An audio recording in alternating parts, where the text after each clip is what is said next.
नमस्कार मित्रों, हमारे YouTube चैनल सेफ व्हील्स में आपका एक बार पुनः स्वागत है। इस समय हम निर्वचन कर रहे हैं अपने मास्टर एक्ट MB एक्ट 1988 का। इसके विभिन्न प्रावधानों के बारे में धारावाहिक तरीके से अध्याय दर अध्याय हमने आप तक अपनी बात पहुंचाई। एक्ट की मूल भावना आप तक पहुंचाई। ड्राइविंग लाइसेंस, गाड़ियों का पंजीकरण, परमिट, ट्रैफिक का कंट्रोल, कमर्शियल वाहनों की all India national permit, tourist वाहनों की परमिट, इन सब विषयों पे हमने विस्तार से कानून के क्या प्रावधान है वो हमने आपको बताया। आज हम इसमें आगे बढ़ते हुए अध्याय 11 और अध्याय 12 पर बात करेंगे। अध्याय 11 बीमा से संबंधित है। आपको हमने बीमा पर एक बहुत विस्तार से वीडियो भेजा था कि बीमा कितने प्रकार के होते हैं, उसमें कवरेज कैसा होता है, उसमें लायबिलिटीज़ कैसे फिक्स की जाती हैं, उसके प्रीमियम कैसे तय किए जाते हैं, प्रीमियम की दर बचाने के क्या उपाय हैं, दावा करने का क्या तरीका है। इस पर बहुत विस्तार से बात हुई थी। आज हम आपको उस मैकेनिज्म के बारे में बात करेंगे जो इस पूरे के पूरे सिस्टम को रेगुलेट करता है। अध्याय 11 कहता है कि मोटर यानों पर व्यक्ति जोखिम के विरुद्ध बीमा। जो अदर पर्सन है, अदर पर्सन मतलब है, जैसा मैंने आपसे बताया था कि फर्स्ट पर्सन इसमें है वह व्यक्ति जिसने बीमा कराया, यानी कि मोटा मोटा समझिए जो गाड़ी का मालिक है वो फर्स्ट पर्सन है, और बीमा कंपनी जिसने बीमा की वो सेकंड पर्सन है। अब इसके बाहर जो व्यक्ति इंजर्ड होता है, जो घायल होता है, जो दुर्घटना से प्रभावित होता है, उसको हम थर्ड पार्टी कहते हैं, उसको हम पर व्यक्ति कहते हैं। तो ये अध्याय पर व्यक्ति की जो इंजरी है उसको कैसे कंपनसेट किया जाएगा इस मैकेनिज्म को ऑपरेट करता है। अब किसी व्यक्ति के बस का तो है नहीं कि सारा भुगतान वो करता रहे, क्योंकि कभी कभी बड़े दावे भी आ जाते हैं, कभी कभी छोटे दावे भी आते हैं। इसके लिए ये बीमा का बिजनेस शुरू हुआ है। इस अध्याय की शुरुआत में परिभाषा है, जो पहला शब्द है बहुत अच्छा है, अथराइज्ड इंश्योरर, प्राधिकृत बीमा करता। और अगला शब्द है जो बहुत ही इंपॉर्टेंट है, वो है सर्टिफाइड इंश्योरर। अब अथराइज्ड और सर्टिफाइड में क्या फ़र्क होता है?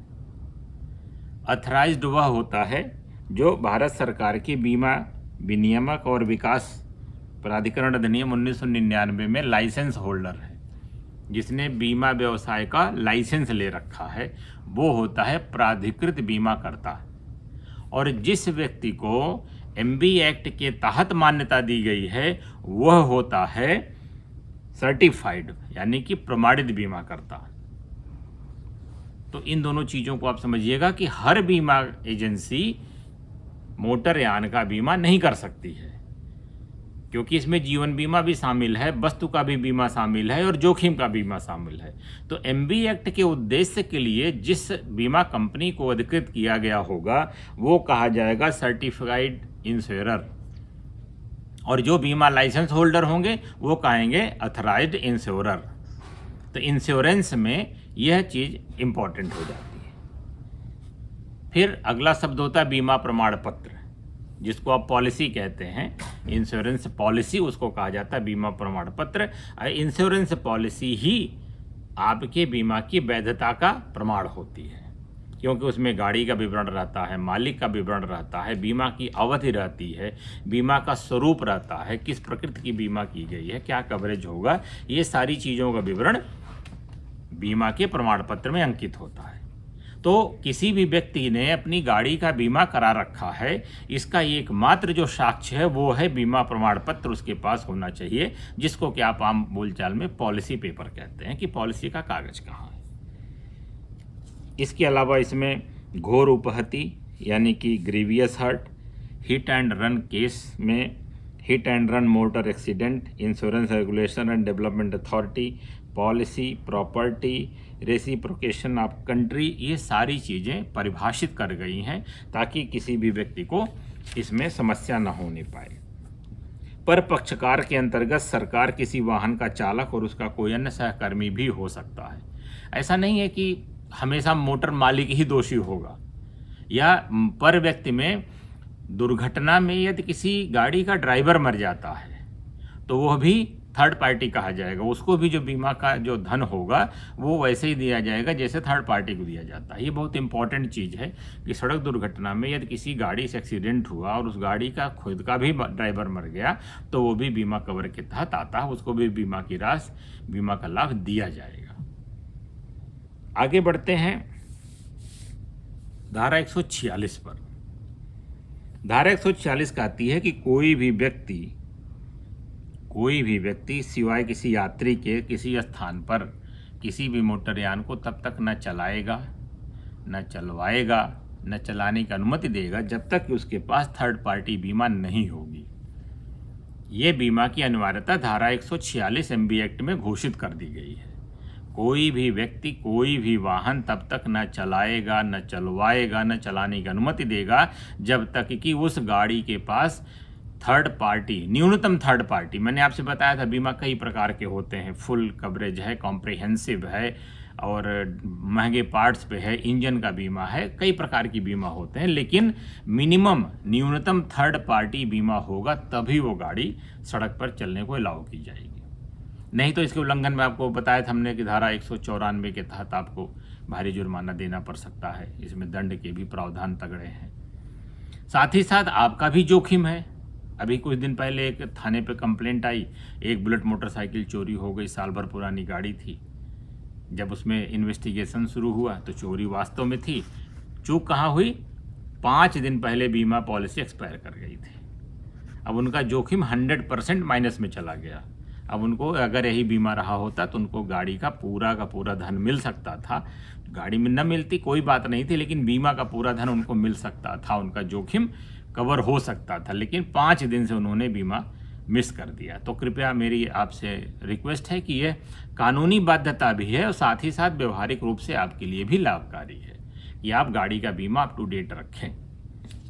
धारा 147 कहती है कि जो सरकार की नीतियां हैं उसके लिए जो पॉलिसी बनाई जाएगी उसमें उनकी अपेक्षाएं और उनकी सीमाएं पूरी तरह से वर्णित की जाएंगी कि किसकी कितनी देयता होगी, किसका कितना क्लेम होगा, किसी व्यक्ति के दुर्घटना में घायल होने का मूल्यांकन कैसे किया जाएगा, क्षति का, किसी व्यक्ति के दुर्घटना में मृत्यु होने पर उसके जीवन मूल्य का आंकड़न कैसे किया जाएगा। ये सारे नियम एक लाइन से बनाए गए हैं।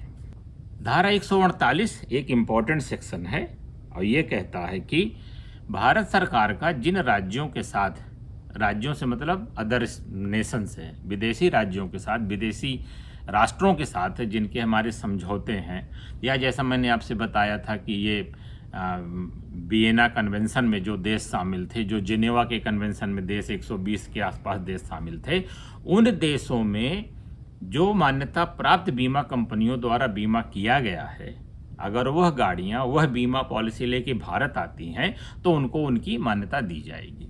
यानी कि validity of policies of insurance issued in the reciprocation countries, जो हमारे व्यतिकारी देश हैं जिनसे हमारे संबंध अच्छे हैं, उनकी बीमा पॉलिसी को हम अपने यहाँ मान्यता देंगे। धारा 149 में बीमा कंपनी द्वारा दावा निपटारा और उसके लिए जो विहित प्रक्रिया है उसका वर्णन किया गया है। इसके संबंध में केंद्र सरकार ने भी नियम बनाए हैं, राज्य सरकार ने भी नियम बनाए हैं जो समय समय पे अपडेट किए जाते हैं और मैं आप तक पहुंचाता रहूँगा। इनका कहना है कि जब कोई बीमा कंपनी या तो दावा करता या दुर्घटना सूचना संबंधी रिपोर्ट के माध्यम से या अन्यथा दुर्घटना की सूचना प्राप्त होने पर दावा के निपटान के लिए एक एजेंट बनाएगा। यहाँ मैं आपको बहुत महत्वपूर्ण बात बताऊं तो जिसके लिए आम आदमी परेशान रहता है। उसको लगता है कि FIR नहीं हुई तो हमें बीमा का क्लेम नहीं मिलेगा, या हमने बीमा कंपनी को नहीं बताया तो हमें बीमा क्लेम नहीं मिलेगा। यहाँ पर 3 स्थितियाँ आपको मैं बताऊं जो धारा 149 में दी गई हैं। पहली स्थिति यह है कि कोई रिपोर्ट बीमा कंपनी को प्राप्त हो, जैसे कि पुलिस की रिपोर्ट, दुर्घटना की FIR दर्ज हो, पुलिस वाला रिपोर्ट दे दे तो बीमा कंपनी वो क्लेम सेटल करेगी। दूसरा है बीमा की सूचना, बीमा एजेंसी को सूचना प्राप्त हो जाए, यानी कि जो बीमित व्यक्ति है जिसकी गाड़ी से दुर्घटना हुई है, अगर वो टेलीफोन करके बीमा की हेल्पलाइन पे या उनके जो कस्टमर केयर नंबर पे दुर्घटना की सूचना दे देता है तो यह भी पर्याप्त है बीमा का दावा भुगतान करने के लिए। और तीसरी स्थिति जो बहुत महत्वपूर्ण है वह है कि दुर्घटना की सूचना प्राप्त होने पे, यानी कि यदि कंपनी को किसी माध्यम से इन दोनों के अलावा बीमित व्यक्ति और पुलिस रिपोर्ट के अलावा भी यदि उसको पता चल जाता है कि मेरे द्वारा किए गए बीमा की जो जोखिम है वो उत्पन्न हो गया है, तो वह उस क्लेम को सेटल करने को बाध्य होगा, वह उसका भुगतान करेगा और इसके लिए वो एजेंट रखेगा, जिसको हम लोग सर्वेयर कहते हैं। यही सर्वेयर महोदय जब तक नहीं आते हैं, दुर्घटना की गाड़ियां सड़कों पे पड़ी रहती हैं और वहाँ पे जाम लगे रहते हैं या फर्दर एक्सीडेंट हो जाया करते हैं। तो इसलिए बीमा कंपनियों ने अपने एजेंटों की संख्या बढ़ा दी है कि जैसे दुर्घटना की सूचना मिलती है तत्काल और मौके पर जाके साइट प्लान, फोटोग्राफी, गाड़ियों के डैमेज की कंडीशन, मरे हुए घायल लोगों के विवरण सब नोट करके तुरंत अपनी कंपनी को अपडेट कर दें, ताकि बीमा का दावा भी प्रक्रिया जनरेट कर दी जाए और सड़क को भी खाली करा लिया जाए। इसी प्रकार से धारा 150 में ये व्यवस्था दी गई है कि थर्ड पार्टी रिस्क को देखते हुए जो भी इंश्योरेंस कंपनी है वह पीड़ित व्यक्ति को जो भी राहत है वो अवार्ड करेगी। इसको पंच अवार्ड कहा जाता है। कोई जैसे भुगतान के तमाम होते हैं ना कि वैल्यू है, प्राइस है, इसी प्रकार से इसको अवार्ड कहा जाता है। बीमा की जो धनराशि है वो अवार्ड की जाती है। तो अवार्ड करने के नियम धारा 150 में बहुत विस्तार से दिए गए हैं। धारा 151 में कहती है कि बीमाकृत के दिवालिया होने पर बीमाकर्ता के विरुद्ध पर पक्षकार के अधिकार। अब मान लीजिए बीमा कंपनी आई, हमने बीमा करा लिया, वो बीमा कंपनी भाग गई या बीमा कंपनी खुद ही इंसॉल्वेंट हो गई, दिवालिया हो गई। अब व्यक्ति कहाँ जाएगा? अब किससे क्लेम करेगा? इसके प्रावधान धारा 151 में बहुत स्पष्ट रूप से दिए गए हैं। इनका कहना है कि यदि कोई कंपनी दिवालिया हो जाती है या पलायन कर जाती है, तो जो व्यक्ति दावेदार है जिसने अपना बीमा कराया है, उस बीमा को उस कंपनी का जो गारंटर है वो उसको भुगतान करेगा।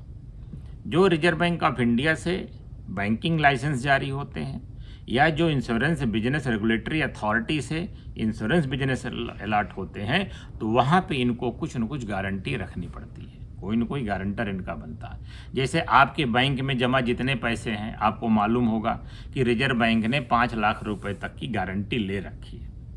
यानी कि आपके बैंक में पैसा डूब गया, बैंक फ्रॉड है, दिवालिया हो गई, बैंक भाग गई, तो भी सरकार 5 लाख रुपए आपको भुगतान करेगी। वो इतनी श्योरिटी अपने पास रखती है। उसी प्रकार से ये बीमा कंपनी भी है कि अगर वो भाग जाती है तो वह जो सरकार के पास गारंटी है, गारंटी में क्या क्या हो सकता है, वह कुछ प्रतिभूति दे सकती है, कोई शेयर दे सकती है, कोई प्रॉपर्टी रख सकती है अपनी, या उससे कोई जुड़ी प्रॉपर्टी होगी तो सरकार उसको अधिग्रहित कर लेगी और उन सारी चीज़ों को बेच करके उसकी श्योरिटी में से निकाल करके पैसा दावेदार का भुगतान करेगी।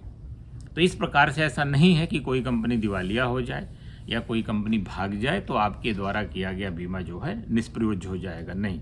लेकिन हाँ, ये मैं ज़रूर कहूँगा कि आप जब भी बीमा प्रमाण पत्र किसी से खरीदें तो यह ज़रूर चेक कर लें, आज के ज़माने में आपके पास सुविधाएं उपलब्ध हैं, ऑनलाइन चेक कर लें कि वह प्राधिकृत बीमा एजेंसी है भी कि नहीं है, वह अधिकृत बीमा करता है भी कि नहीं है। किसी फ्रॉड के चक्कर में या कम प्रीमियम के चक्कर में न पड़ें और अधिकृत बीमा एजेंसियों से बीमा लें, ताकि आपको ऐसी किसी अव्यवस्था का सामना न करना पड़े। धारा 152 कहती है बीमा के संबंध में सूचना देने का कर्तव्य। किसका कर्तव्य है? कोई व्यक्ति जिसके विरुद्ध धारा 147 की दायित्व के बाबत दावा किया गया है, दावा करने वाले व्यक्ति द्वारा या मांग किए जाने पर जो भी बीमाकर्ता ने पॉलिसी रद्द नहीं की है तो वह सारी सूचनाएं उपलब्ध कराएगा। यानी कि जिस व्यक्ति की गाड़ी का दुर्घटना हुआ है वह व्यक्ति सारी सूचना बीमा कंपनी को उपलब्ध कराएगा। सारी सूचना में क्या क्या है? बीमा की पॉलिसी है, उसको ले जाके देगा। इसी प्रकार से किसी भी प्रकार का अन्य कोई उसके बचाव का रास्ता है तो उसको ले आके देगा। यदि दोनों के बीच में किसी भी प्रकार के लेन देन, अनुबंध या तात्कालिक भुगतान का समझौता हुआ है तो वो सारे विवरण ले जाके देगा। तो इस प्रकार से धारा 152 में उस व्यक्ति के कर्तव्य परिभाषित किए गए हैं। धारा 153 कहती है कि बीमाकर्ता और बीमाकृत व्यक्तियों के बीच समझौता। जो बीमा करता है वो तो एजेंसी है, और जो बीमाकृत है, जिस व्यक्ति का बीमा हुआ है, इन दोनों व्यक्तियों के बीच एक समझौता होगा, और ये समझौता लिखित रूप से होगा दोनों के बीच में। अगर मैं कहूँ तो एक तरह से कॉन्ट्रैक्ट दोनों के बीच में होता है लाइबिलिटी को लेकर के, कि ये दोनों के बीच में कॉन्ट्रैक्ट एग्रीमेंट, ये बड़े तकनीकी शब्द हैं, इनके बहुत विधिक शब्दों पर अभी मत जाइएगा, लेकिन ये है जब तक दोनों के बीच में कोई लिखित समझौता नहीं हो जाता है तब तक दोनों के बीच में जो कॉन्ट्रैक्ट है वो विधिमान्य नहीं होगा। धारा 155 कहती है कि कतिपय वादों में मृत्यु का प्रभाव। भारतीय उत्तराधिकार अधिनियम 1925 की धारा 306 के किसी भी मामले में जिसके पक्ष में बीमा प्रमाण पत्र जारी किया गया है, यदि उसकी मृत्यु उस घटना में हो जाती है तो बीमा के कर्ता के विरुद्ध उस घटना में किसी भी वाद हेतु उत्तरजीविता को वर्जित नहीं करेगा। अर्थात जैसे किसी व्यक्ति की मृत्यु हो जाती है और उसका बीमा था, तो ऐसा बीमा कंपनी नहीं कर सकती कि जिसका मैंने बीमा किया था वो तो मर गया, अब हम किसी को पैसा नहीं देंगे। नहीं, इंडियन सक्सेशन एक्ट में जो उत्तराधिकार के नियम बनाए गए हैं, कानून जो बना हुआ, उसके उत्तराधिकारी वह दावा कर सकते हैं, और बीमा कंपनी उनके उत्तराधिकारियों को जो भी दावा का भुगतान है वो करना पड़ेगा उनको। इसी प्रकार से धारा 156 है, ये कहती है effect of the certificate of insurance. बीमा का जो प्रमाण पत्र है, जिसके बारे में मैंने आपको परिभाषा के कॉलम में बताया, उसके बारे में विशेष रूप से बता रहे हैं कि बीमा का प्रमाण पत्र जो जारी किया गया है, उस प्रमाण पत्र में गाड़ी की सभी विशिष्टियों के अनुरूप बीमाकृत व्यक्ति की बीमा पॉलिसी जारी की गई समझी जाएगी। यानी कि वह सर्टिफिकेट इस बात का प्रमाण पत्र है, या कहिए कि एक गारंटी है कि गाड़ी की विशिष्टियां साथ ही साथ व्यक्ति की विशिष्टियां उसमें अंकित हैं, यह माना जाएगा। यहाँ पर एक जो सबसे सुंदर बात है, इसमें निहित बात है कि यदि कोई प्रविष्टि करने से बीमा कंपनी का एजेंट या डाटा ऑपरेटर कोई चूक कर जाता है, तो भी यह माना जाएगा कि वो एंट्री हो चुकी है। आप उसको यह नहीं कह सकते हैं कि साहब आपके नाम के आगे ये चीज़ छूट गई है तो हम आपको दावा नहीं देंगे, आप इसको सही कराइए। नहीं, माना जाएगा कि वो एंट्री है, गलती आपकी है। धारा 157 बीमा के ट्रांसफ़र के बारे में है। अभी भारत सरकार ने जल्दी ही बीमा ट्रांसफ़र के लिए पॉलिसी भी बना दी है कि पहले था कि 90 दिन के भीतर, जैसे आपने गाड़ी बेच दी, गाड़ी का बीमा अभी है तो आपको बीमा पॉलिसी ट्रांसफ़र करानी होगी, वो नया बीमा तो कराएगा नहीं। तो पहले 90 दिन का समय लगता था, अब उसको सरकार ने 30 दिन का कर दिया है। यानी कि गाड़ी बिकने के बाद यदि आप अप्लाई करते हैं तो 30 दिन के भीतर नया जो बीमा का मालिक होगा, यह पॉलिसी उसके नाम से ट्रांसफ़र कर दी जाएगी और उसका नया प्रमाण पत्र जारी किया जाएगा। आप उसको पैसे फिर नहीं देने होंगे, क्योंकि पैसे आप ऑलरेडी पे कर चुके हैं। तो ये ट्रांसफ़र पहले 90 दिन में होता था, अब इसको 30 दिन में कर दिया गया। ये ट्रांसपोर्ट की गाड़ियों में इसका बहुत ही महत्व हो जाता था, क्योंकि वहाँ पर हज़ारों हज़ार गाड़ियाँ एक एक ट्रांसपोर्टर इंश्योरेंस कराता था, तो यहाँ प्रॉब्लम होती थी। तो सरकार ने ये बहुत अच्छा काम कर दिया, जो इसको 30 दिन के अंदर ट्रांसफ़र करने का आदेश कर दिया।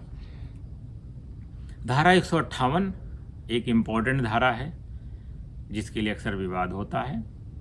धारा 158 कहती है कि कोई व्यक्ति जो पब्लिक प्लेस पे गाड़ी चला रहा है, कोई भी व्यक्ति जो पब्लिक प्लेस पे गाड़ी चला रहा है, यदि कोई वर्दीधारी पुलिस अधिकारी, शब्दों पे ध्यान दीजिएगा, वर्दीधारी पुलिस अधिकारी यदि चेकिंग के लिए बीमा पॉलिसी मांगता है तो आपको बीमा पॉलिसी दिखानी पड़ेगी।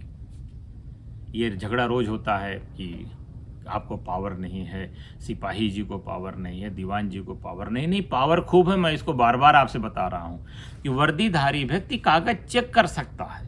चालान करने के लिए दरोगा होना चाहिए, इस चीज़ को हमेशा ध्यान रखिएगा। चालान कोई सब इंस्पेक्टर करेगा या टीएसआई करेगा, लेकिन चेकिंग हर पुलिस अफसर कर सकता है।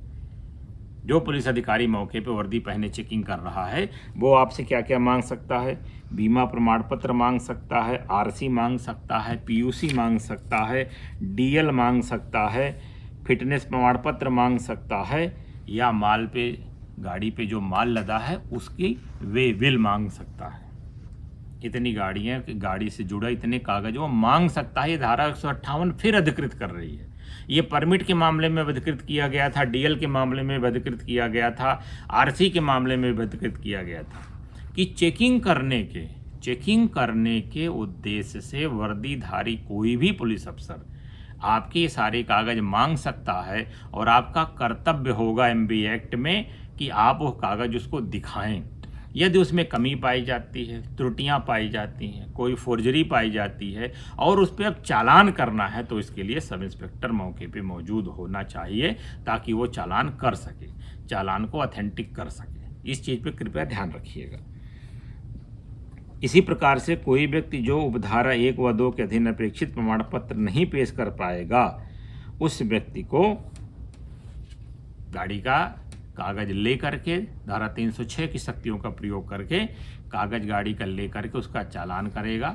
आप 7-8 दिन के भीतर संबंधित क्षेत्राधिकारी या संबंधित एआरटीओ के सामने अपने मूल कागज प्रस्तुत करके थोड़े मोड़े जुर्माने भर के कागज अपने छुड़ा सकते हैं। ये चालान की प्रक्रिया।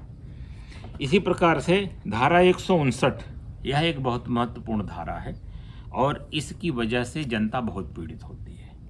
यद्यपि यह पुलिस का कर्तव्य है, लेकिन हमारे जो विवेचक गण हैं वो अपने लापरवाही से इस काम को बड़ा कठिन बना देते हैं। धारा 159 कहती है कि कोई भी एक्सीडेंट होने पर पुलिस का जो विवेचक है वो करीब 40-50 बिंदुओं की एक इन्वेंट्री है, उसको हर सूचना भर के संबंधित न्यायालय में दाखिल करेगा। संबंधित न्यायालय का मतलब हो गया जो इंश्योरेंस क्लेम ट्रिब्यूनल है, बीमा ट्रिब्यूनल है, वहाँ ले जाके दाखिल करेगा। इसमें बहुत सारी जो चूक है इसको मैं स्वीकार करता हूँ कि विवेचकगण इसमें लापरवाही बरतते हैं। यद्यपि सरकार बहुत सख्त है, सुप्रीम कोर्ट बहुत सख्त है, इधर काफ़ी सुधार आया है, लेकिन फिर भी अगर अभी आप देखेंगे तो हर जिले में 2-4-10 मामले लंबित पड़े हुए हैं जिसमें विवेचक धारा 159 की रिपोर्ट न्यायालय में दाखिल नहीं कर रहे हैं। धारा 159 की रिपोर्ट जो है ये बड़ी डिटेल रिपोर्ट है। दुर्घटना कैसे हुई, दुर्घटना कब हुई, दुर्घटना कहाँ हुई, दुर्घटना का कारण क्या था, दुर्घटना में लापरवाही किसकी थी, किस गाड़ी से दुर्घटना हुई, उस गाड़ी का number, chassis number, engine number, driver का डीएल, गाड़ी का बीमा, गाड़ी की पीयूसी, गाड़ी की आरसी, यातायात नियमों का पालन कर रहा था, नहीं कर रहा था, जो व्यक्ति इसमें पीड़ित है वह यातायात नियमों का पालन कर रहा था कि नहीं कर रहा था, उसका क्या विवरण है, उसके परिजनों का नाम, उसके आश्रितों का नाम, उसके बैंक खाते, ये सारी सूचना उस फॉर्म में भर के देनी है। यह किस लिए कि ताकि दावों का निपटारा तेजी से किया जा सके, जल्दी से पीड़ित व्यक्ति को राहत दिया जा सके। इस वजह से सूचना विवेचक को दी गई है। विवेचक की लायबिलिटी है धारा 159 की सूचना संबंधित ट्रिब्यूनल को समय से देने की। धारा 160 जो है ये एआरटीओ पुलिस अधिकारी द्वारा मांगे जाने पर जो मोटर का मालिक है वो सारी सूचनाएं ला करके पुलिस को देगा। ये उसके ऊपर जिम्मेदारी है, वैधानिक उसका दायित्व है कि उसकी गाड़ी का आरसी, पीयूसी, बीमा, ड्राइवर का नाम बताना, ड्राइवर का डीएल लेकर जाना, ये सब चीज़ें, गाड़ी को मौके से हटवाने में आने वाले व्यय का वहन करना, ये सारी चीज़ें धारा 160 के तहत मोटर मालिक के दायित्व निर्धारित किए गए हैं। धारा 161 है हिट एंड रन केसेस में सोलेसियम एक स्कीम है, सोलेसियम कंसोलेशन, सांत्वना, कि कोई भी हिट एंड रन केस पहले जानिए होता क्या है। हिट एंड रन केस यह होता है जिसमें कि कोई अज्ञात गाड़ी किसी व्यक्ति को अज्ञात समय पर एक्सीडेंट करके भाग गई, यानी कि उस गाड़ी के द्वारा टक्कर मारने की घटना को किसी ने देखा नहीं, लेकिन आदमी इंजर्ड पड़ा हुआ टकरा के, या किसी ने देखा तो यह जान नहीं पाया कि गाड़ी का नंबर क्या था, मेक, मॉडल, कलर क्या था, कुछ जान नहीं पाया। ऐसे केसेस को हिट एंड रन, मारा और भाग गया कहा जाता है। हिट एंड रन केसेस में आपको याद होगा कि बीएनएस की धारा 106 के उपधारा 2 में 10 वर्ष और आजीवन कारावास तक की सजा कर दी गई थी, जिसका ट्रांसपोर्टरों ने बड़ा विरोध किया। फिर सरकार ने थोड़ा सा अध्ययन करने के लिए उसको अभी स्थगित रख दिया, क्योंकि इसमें बीमा कंपनी का दायित्व नहीं तय कर सकती, क्योंकि आपको दुर्घटना करने वाली गाड़ी का पता ही नहीं चलता है। अब सरकार ने सोचा कि अब सरकार तो कल्याणकारी कामों के लिए बनी ही है, सरकार ने सोचा कि जो पीड़ित व्यक्ति है उसको राहत कैसे दी जाए, तो उन्होंने सोलेसियम स्कीम लगाई। उस सोलेसियम स्कीम के तहत डीएम को पावर दिया गया था कि वो 20,000 रुपये तक एक दुर्घटना मुआवजा देगा मृतक व्यक्ति को। बाद में भारत सरकार ने जब 2019 में इस अधिनियम का संशोधन किया तो उन्होंने एक राष्ट्रीय फंड बनाने की, सड़क दुर्घटना या मोटर दुर्घटना फंड बनाने की बात की कि वो फंड बनाया जाएगा और उस फंड से ही ये सारे भुगतान किए जाएंगे। वो प्रक्रिया भी जारी है, लेकिन जो राज्य सरकार की सोलेसियम स्कीम थी उसके तहत अभी भी जिलाधिकारी को ये पावर दी गई है कि वह ऐसे मामलों में जहाँ पर हिट एंड रन अज्ञात वाहन द्वारा किया गया है वहाँ पे पीड़ित व्यक्ति को राहत देने के लिए कुछ पैसे मुआवजे के रूप में देगी, ताकि उस व्यक्ति की पारिवारिक जो सफरिंग्स हैं वो थोड़ा सा सांत्वना मिल सके। इसलिए उसको कंसोलियम कहा गया, कि सोलेसियम कहा गया, कंसोलेशन से जुड़ा हुआ था तो सोलेसियम इसीलिए कहा गया।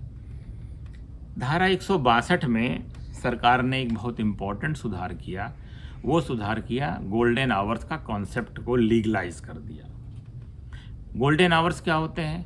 किसी भी व्यक्ति के प्राण रक्षा का जो सबसे सुंदर समय है, जो सबसे सेफ टाइम है, उसको उसके जीवन का स्वर्णिम काल कहा गया।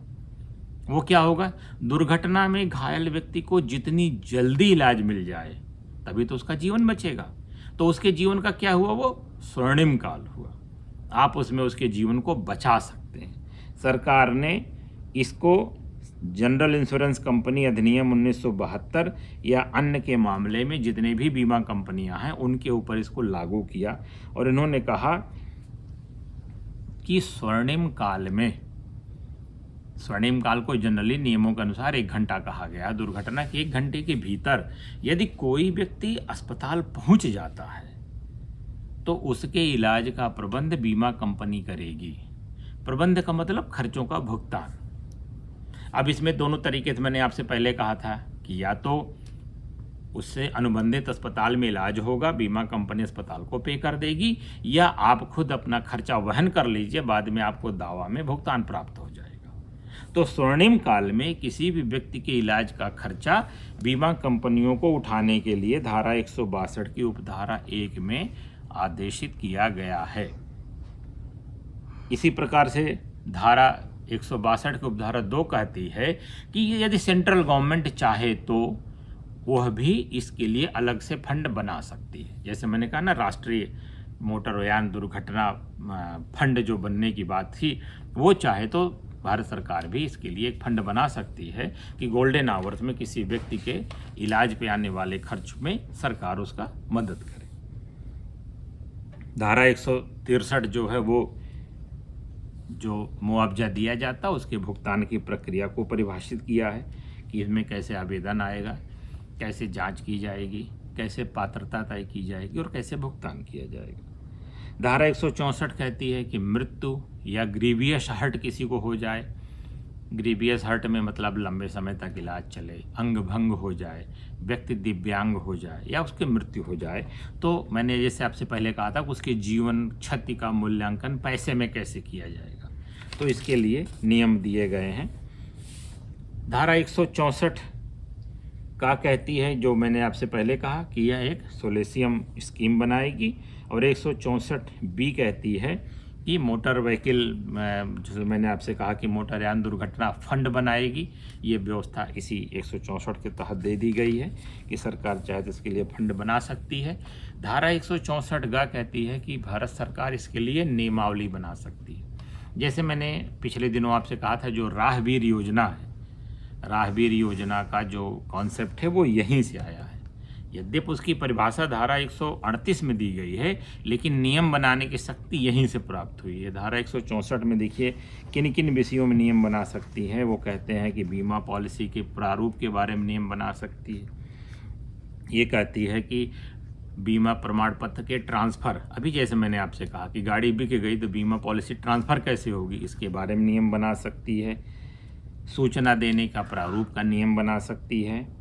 और दावा कैसे किया जाएगा, गुमशुदा है, फटा हुआ है, पुराना है, सड़ गया है, गल गया है तो उसकी बदली कैसे करेंगे, बीमा प्रमाण पत्रों की अभिरक्षा, प्रस्तुतिकरण, निरस्तीकरण, अभ्यर्पण, बीमा पॉलिसियों के संबंध में जानकारी देने के बारे में नियम, कुल मिला जुला के इन्होंने करीब 26-27 विषय ऐसे दिए हैं जिसमें कि भारत सरकार को नियम बनाने की पावर है।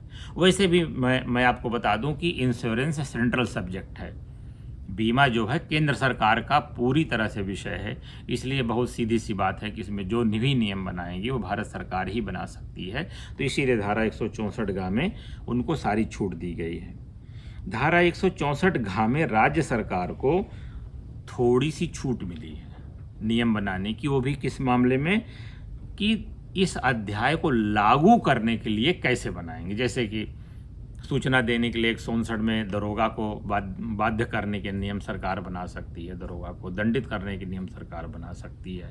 जो दावा का ट्रिब्यूनल बनेगा, जो कोर्ट होगी, उसके संबंध में सरकार नियम बना सकती है कि अलग ट्रिब्यूनल होगा, अलग जज होगा, उस जज के सारे खर्चे राज्य सरकार को उठाने होंगे। ये सब चीज़ें राज्य सरकार बना सकती है। जिस समय सर्वेयर जाके सर्वे कर रहा होगा तो ट्रैफिक रोकने का या किसी भी प्रकार की जो हेल्प होगी इसके संबंध में नियम बना सकती है। तो धारा 164 में यह पावर राज्य सरकार को भी दे दी गई है। इस तरह से 11 पूर्ण होता है। बीमा के बारे में जो विशेष प्रकार की व्यवस्थाएं की गई थी, बीमा के लागू होने, बीमा के मान्यता होने के बारे में ये सारी चीज़ें लागू होती हैं। तो अध्याय 12 दावा अधिकरण को समर्पित है। इसमें क्लेम ट्रिब्यूनल्स की प्रक्रिया, स्थापना, कार्रवाई के बारे में प्रावधान किए गए। धारा 165 कहता है कि प्रत्येक राज्य सरकार सरकारी गजट में एक क्लेम ट्रिब्यूनल की स्थापना करेगी जो मोटर वाहन की एक्सीडेंट से उत्पन्न हुए व्यक्तियों की मृत्यु या उन्हें शारीरिक क्षति हुई है या थर्ड पार्टी संपत्ति को नुकसान हुआ है का भुगतान करने की उपबंध तैयार करेगा। इसमें इन्होंने कहा कि कोई व्यक्ति अधिकरण के सदस्य उतने होंगे जो राज्य सरकार तय करे। इन्होंने कहा कि उसका सदस्य तब तक रहना होगा जब तक कि वो उच्च न्यायालय का न्यायाधीश ना हो, जो स्टेट ट्रिब्यूनल है, और जो डिस्ट्रिक्ट ट्रिब्यूनल है उसमें डिस्ट्रिक्ट जज लेवल का अधिकारी होना चाहिए जो डिस्ट्रिक्ट ट्रिब्यूनल रहेगा, जिन क्लेमों का निस्तारण करेगा। धारा 166 कहती है कि कोई भी पीड़ित व्यक्ति जिसको बीमा कंपनी ने सूचना मिलने के बाद भी बीमे का भुगतान नहीं किया है, वह व्यक्ति प्रतिकर के लिए ट्रिब्यूनल में अपील कर सकता है। इसमें मैं आपको बताऊं कि जरूरी नहीं कि हर मुद्दा ट्रिब्यूनल ही जाए, हर मुद्दा कोर्ट ही जाए। बीमा कंपनी अध्याय 11 में बाध्य की गई है कि जैसे ही उसको सूचना मिलती है वह संबंधित व्यक्ति को बीमे का पूरा भुगतान कर दे। जब बीमा कंपनी तकनीकी आधार पर कोई टाल मटोल करती है तब व्यक्ति को न्यायालय जाने की आवश्यकता महसूस होती है, तो वहाँ पर ये अधिकरण काम करते हैं। धारा 166 कहती है कि प्रतिकर के लिए कोई व्यक्ति कैसे आवेदन करेगा। इन्होंने कहा कि उस व्यक्ति द्वारा आवेदन जिसको क्षति हुई हो, या जो थर्ड पार्टी संपत्ति का मालिक हो, या जो मृत्यु जिस व्यक्ति की हो गई है उसका कोई उत्तराधिकारी हो, या जिस व्यक्ति की क्षति हुई हो उसका कोई उत्तराधिकारी हो। जैसे मान लीजिए किसी व्यक्ति के अंग भंग हो गए हैं, वो न्यायालय नहीं जा सकता तो उसका बेटा कोर्ट जा सकता है, उसका उत्तराधिकारी न्यायालय जा सकता है। ये धारा 166 में प्रावधान कर दिए गए। धारा 167 कहती है कि प्रतिकर के दावों के बारे में विकल्प। इनका ये कहना है कि जैसे कर्मकार प्रतिकर अधिनियम 1923 है जो वर्कशॉप पे लागू है या विनिर्माण क्षेत्र में, मैन्युफैक्चरिंग में लागू है, जहाँ पर कोई एम्प्लॉई टेक्निकल नॉलेज वाला या तकनीकी ज्ञान वाला व्यक्ति दुर्घटनाग्रसित हो जाता है तो उसको जिस प्रकार से उसके दावों का भुगतान किया जाता है उसी प्रकार से बीमा कंपनी उसी दर पे उनका भी भुगतान करेगी। धारा 168 कहता है कि जो क्लेम ट्रिब्यूनल्स होंगे, जो मोटर व्हीकल क्लेम ट्रिब्यूनल्स होंगे, इनका जो डिसीजन होगा वो भी अवार्ड कहा जाएगा, ये फैसले नहीं कहे जाएंगे। न्यायालय की एक शब्द है बहुत आप सुनते होंगे, उसको डिक्री कहते हैं। डिक्री तो ये डिक्री नहीं होगी, ये क्या होगा, ये अवार्ड होगा। एक तरह से ये एक लंप सम जजमेंट होगा, एक लंप सम निर्धारण होगा जो किसी व्यक्ति को प्रतिकर के रूप में दिया जाएगा। तो ये डिक्री नहीं कही जा सके। डिक्री 100% ओनरशिप में जाती है, जहाँ तक मेरी अपनी समझ है। बाकी कानूनी भाषा है, इसको बहुत ज़्यादा शब्दों पे न जाइए। तो जो ट्रिब्यूनल के ऑर्डर्स होंगे उनको क्या कहा जाएगा, अवार्ड कहा जाएगा। धारा 169 में कहा कि दावाधिकरणों की प्रक्रिया और शक्तियाँ क्या होंगी। इन्होंने कहा कि 168 के अधीन कोई जांच करते समय जो भी नियम कानूनी बनाएगा, संक्षिप्त प्रक्रिया, जो संक्षिप्त प्रोसेस बनाएगा, वो इसको अधिकार होगा कि अपने नियम कानून ये खुद बना सकता है। इसी तरह सेकंड में कहता है कि यह किसी भी व्यक्ति को हाजिरी के लिए तलब कर सकता है, कोई अभिलेख मांग सकता है, किसी भी व्यक्ति को सम्मन कर सकता है, और तो और यह जरूरी है, अगर इसको जरूरी समझ में आता है तो यह किसी भी व्यक्ति को वारंट भी जारी कर सकता है, कुर्की के आदेश जारी कर सकता है। यह कुर्की कैसी होगी, जैसे भू राजस्व की वसूली तहसीलदार करता है उस प्रकार से कुर्की के आदेश भी कर सकता है। इनका कहना है कि इस प्रकार से इनको वो सारी शक्तियां प्राप्त होंगी जो सिविल कोर्ट को शक्तियां प्राप्त हैं। सिविल मामलों में जो सीपीसी हमारी चलती है उसकी सारी शक्तियां इस अधिकरण को भी प्रदान की गई हैं। धारा 170 में कहता है कि कतिपय मामलों में बीमाकर्ता को पक्षकार बनाया जाना। जैसे मैंने कहा कि जब किसी व्यक्ति को क्लेम सेटल होने में प्रॉब्लम हो और वो कोर्ट जाए, तो कोर्ट जाएगा तो किसके खिलाफ जाएगा, जो गाड़ी एक्सीडेंट की उसके खिलाफ जाएगा ना, कि साहब फलाने नंबर की गाड़ी, ट्रक, बस ने एक्सीडेंट करके मेरे आदमी को मार दिया। तो धारा 170 में पावर दी गई है कि ऑटोमेटिक बीमा कंपनी यहाँ पार्टी बन जाएगी, क्योंकि दावा तो आया है मोटर मालिक के खिलाफ, जो मोटर का पंजीकृत व्यवसायी है उसके खिलाफ दावा आएगा, लेकिन अपने आप चूंकि बीमा कंपनी आप हैं तो आप अपने आप इसमें पार्टी बन जाएंगे। धारा 170 में स्पष्ट रूप से प्रावधान किया गया है। धारा 171 में ये थोड़ा सा और एडवांस है।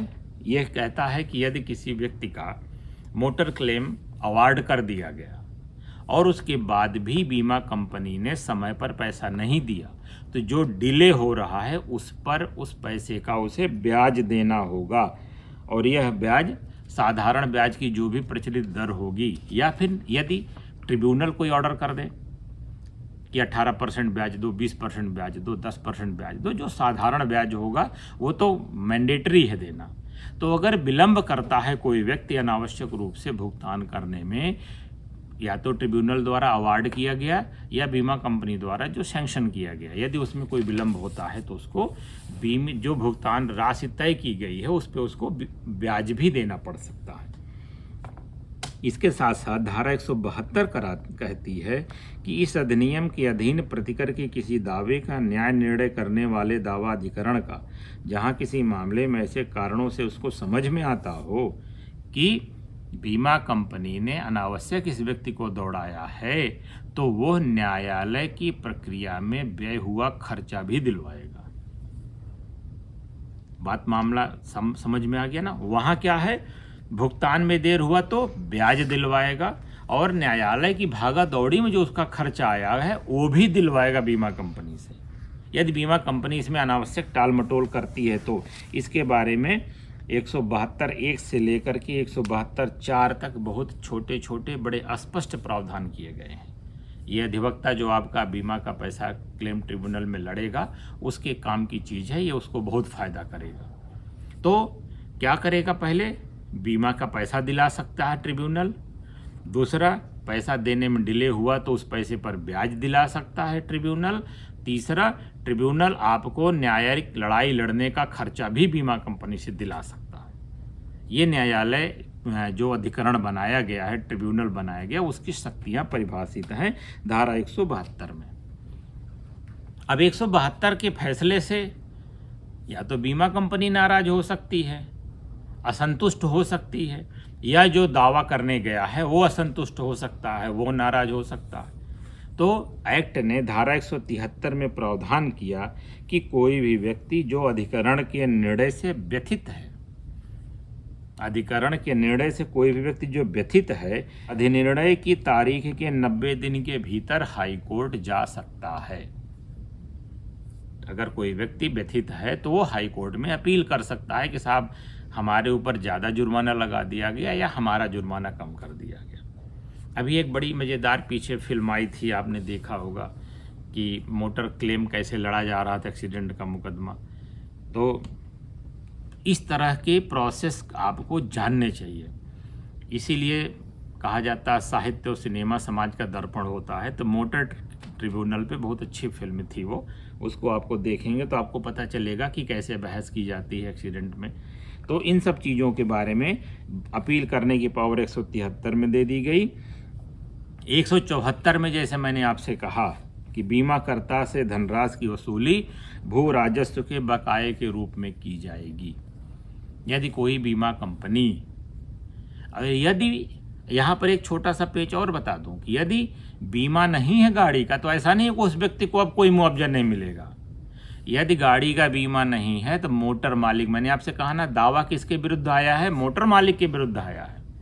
और यदि संजोग से मोटर मालिक ने बीमा नहीं रखा है तो बीमे की प्रतिकर जो उस पीड़ित व्यक्ति को मिलना है, सारा पैसा मोटर मालिक देगा। वो गाड़ी बिक सकती है, मोटर मालिक का घर बिक सकता है, मोटर मालिक के खेत बिक सकते हैं, अन्य संपत्तियां कुर्क होकर बेची जा सकती हैं, उसको जेल भेजा जा सकता है। इतने प्रावधान धारा 174 में दे दिए गए हैं कि भू राजस्व की वसूली की जो प्रक्रिया है, यही प्रक्रिया उसमें है। कुर्क करके बेच देना, जेल भेज देना या जब्त कर लेना। तो यदि कोई व्यक्ति व्यथित है मोटर एक्सीडेंट से, वो ट्रिब्यूनल गया है, तो बीमा कंपनी अगर पैसा नहीं देगी तो बीमा कंपनी की प्रॉपर्टी वसूली जाएगी भू राजस्व की तरह। यदि बीमा नहीं है तो मोटर मालिक की संपत्तियों से वसूली होगी भू राजस्व की तरह। ये धारा 174 में बहुत स्पष्ट प्रावधान है। ये कहते हैं कि वो संबंधित जो ट्रिब्यूनल है उस रकम का भुगतान करने के लिए एक पेमेंट सर्टिफिकेट कलेक्टर को भेजेगा और कलेक्टर वो सारा पैसा बीमा कंपनी से या मोटर मालिक से वसूल करेगा, जैसा कि भू राजस्व का बकाया वसूला जाता है। धारा 174 का था सिविल न्यायालयों की अधिकारिता का वर्जन। यह एक बहुत ही प्रिवेंटिव सेक्शन है, ये बचाने वाला सेक्शन है, पीड़ित व्यक्ति को कानूनी दांव पेंच से बचाने का है। ये कहते हैं कि कोई भी व्यक्ति जो इसमें जिसके खिलाफ दावा किया गया है वह सिविल कोर्ट नहीं जाएगा। ट्रिब्यूनल को होल सोल अथॉरिटी दे दी गई। अब आप सिविल कोर्ट में जाके मामले को लटका नहीं सकते। ये साहब ये सिविल लाइबिलिटी का मामला है, सिविल लाइबिलिटी में ये नियम चलते हैं, वो नियम चलता है, कॉन्ट्रैक्ट था कि नहीं था, एग्रीमेंट था कि नहीं था, रिटेन था कि नहीं था, एग्रीमेंट पे दस्तखत हुए थे कि नहीं हुए थे, ये सब चीज़ें मतलब नहीं है हमसे। उन्होंने कहा कि आप सिविल कोर्ट जा ही नहीं सकते हैं, आप सीधे ट्रिब्यूनल जाएंगे और ट्रिब्यूनल से यदि आपको अनुतोष नहीं मिलता है, आप व्यथित हैं, तो आप हाई कोर्ट चले जाइए, लेकिन इसको सिविल मैटर में आप उलझा नहीं सकते हैं। धारा 176 कहती है कि राज्य सरकार धारा 165 से लेके 174 तक जो ट्रिब्यूनल की व्यवस्था दी गई है उसको लागू करने के लिए सारे संसाधन उपलब्ध कराएगी। संसाधन क्या है? ट्रिब्यूनल के लिए बिल्डिंग होनी चाहिए, जगह होनी चाहिए, जज साहब के लिए वेतन होना चाहिए, गाड़ी होनी चाहिए, बाबू होने चाहिए, कंप्यूटर होना चाहिए, एजेंसियां होनी चाहिए, मोबाइल टेलीफोन का खर्चा होना चाहिए। ये सारे संसाधन राज्य सरकार को कहा गया है कि 176 के तहत आप उपलब्ध कराइए। जो नियम बनाना हो आप नियम बना लीजिए, उससे आपको रोका नहीं जाता। इस तरह से मित्रों अध्याय 12 पूर्ण होता है। अध्याय 11 और अध्याय 12 दोनों एक तरह से समाज के कल्याणकारी सेक्शन में है। कल्याणकारी सेक्शन तो पूरा अधिनियम ही है, लेकिन ये दोनों दुर्घटना होने के बाद जो तकलीफ पैदा होती है पीड़ित परिवार को, उससे राहत देने के लिए राज्य सरकार को इतनी शक्तियां यह अधिनियम देता है, केंद्र सरकार को शक्तियां देता है और ट्रिब्यूनल गठित करके सरकार ने इस दिशा में एक शक्तिशाली कदम उठाया है। सिविल मैटर से इस मामले को बचा करके पीड़ित को एक राहत दी है और इस नियम के तहत और इन दोनों अध्यायों के तहत जो पीड़ित व्यक्ति हैं उनको राहत मिलती है, साथ ही साथ ये फायदेमंद उसके लिए भी है जिससे गलती हुई है, जिस गाड़ी से एक्सीडेंट हुआ है, यदि वह गाड़ी बीमित है तो आपके बीमा का जो भुगतान होना है उस व्यक्ति पीड़ित को उसका खर्चा बीमा कंपनी उठाएगी। तो मुझे पूरा विश्वास है कि बीमा के संबंध में दिए गए पुराने वीडियो और आज बीमा और बीमा ट्रिब्यूनल के बारे में बताए गए सारे प्रावधानों को आपने अच्छी तरह से समझ लिया होगा। नहीं तो पुनः एक बार वीडियो को फिर से देखें, सारे प्रावधानों को फिर से जानें ताकि आप सड़कों पे सुरक्षित चल सकें, दूसरों के जीवन को बचा सकें और दुर्घटना होने के बाद स्वयं भी राहत महसूस करें और पीड़ित व्यक्ति को भी राहत दी जा सके। तो बने रहिए हमारे साथ सड़क सुरक्षा इस अभियान में और सरकार के द्वारा किए जा रहे प्रयासों के साथ साथ हमारे द्वारा किए गए प्रयासों में हमारा साथ दीजिए। बहुत बहुत धन्यवाद।